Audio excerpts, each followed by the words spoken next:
आप देख रहे हैं एक्सपीडिशन। ये सफ़र दिलचस्प कहानियों और हैरतअंगेज नज़ारों से भरा हुआ होगा। इसकी शुरुआत में हम आए हैं गुजरात के कैपिटल गांधीनगर से लगभग 84 किलोमीटर की दूरी पर बसे मोढेरा। यहाँ एक बेहद खूबसूरत ऐतिहासिक मंदिर है जो सूर्य भगवान को समर्पित है। पुष्पावती नदी के किनारे पर मरु गुजरात शैली में बना ये सूर्य मंदिर सोलंकी काल में भीमदेव नाम के राजा ने 1026 एडी में बनवाया था।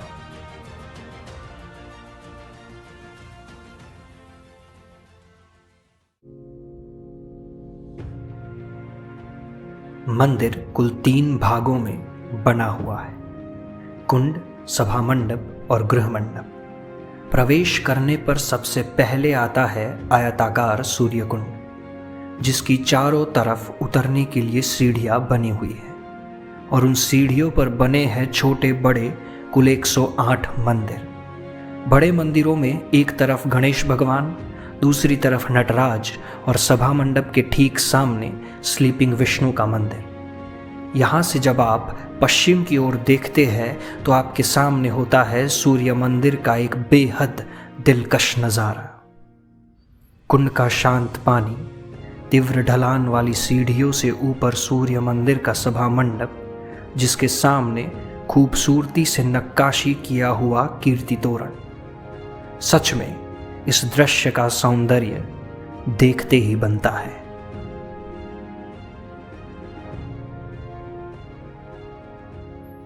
जब आप इस मंदिर के दूसरे भाग यानी सभा मंडप में पहुंचते हैं तो अष्टकोणीय योजना में खड़े स्तंभों की सममिति आपके सामने जबरदस्त नज़ारा पेश करती है। पत्थरों की भाषा से आप रामायण और महाभारत की कहानियां देखते और समझते हैं। सभा मंडप में बने इन स्तंभों की कुल संख्या 52 है, जो साल में आने वाले 52 हफ्तों को दर्शाती है। बाहर की ओर सभा मंडप की दीवार पर निचले अर्धभाग में पंक्ति से बनाई गई है हाथियों की कुल 365 प्रतिमाएं, जो दर्शाती है साल में आने वाले 365 दिनों को। सभा मंडप के बीचों बीच जाकर जब आप अपना सर उठाते हैं तो दिखती है मंत्रमुग्ध कर देने वाली छत।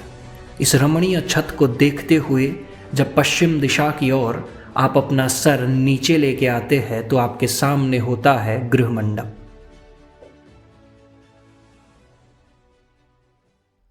गृह मंडप की खास बात यह है कि सौर क्रांति के वक्त सूरज की पहली किरण सभा मंडप को चीरते हुए इसे प्रकाशमान कर देती है।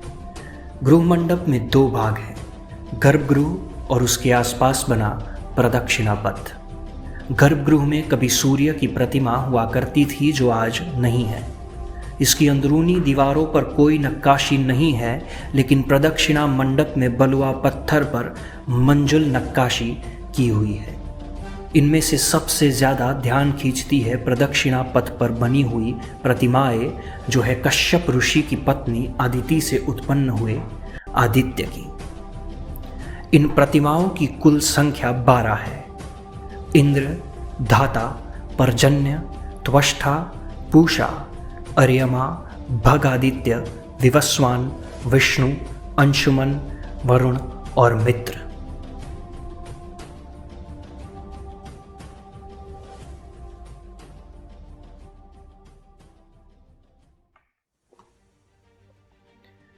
स्थापत्य की दृष्टि से तो ये मंदिर अनुपम है ही, लेकिन इस जगह से जुड़ी कहानियां भी कुछ कम दिलचस्प नहीं है।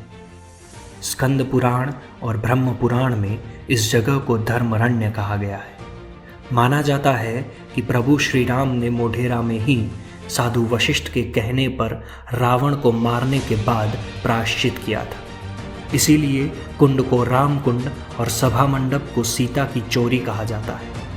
1025 ईडी में जब अफगानिस्तान का सुल्तान मोहम्मद गजनी प्रभास पाटन के सोमनाथ मंदिर को लूटने का लक्ष्य लेकर निकला तो रास्ते में 20,000 सैनिकों ने मोढेरा की इसी धरती पर उस लुटेरे का साहस से सामना किया था। इतना ही नहीं, 13वीं सदी में अलाउद्दीन खिलजी ने इस मंदिर पर आक्रमण करके भारतीय संस्कृति के इस अनुपम स्थापत्य को नुकसान पहुंचाया था। यह मंदिर आज भी श्री राम के प्रायश्चित, 20,000 सैनिकों के साहस, 1,000 वर्षों के इतिहास और रामायण महाभारत की कहानियां अपने आप में समेटे हुए और आने वाले कई वर्षों तक हमारे इतिहास और संस्कृति की इस समृद्ध धरोहर को संभाले रखेगा।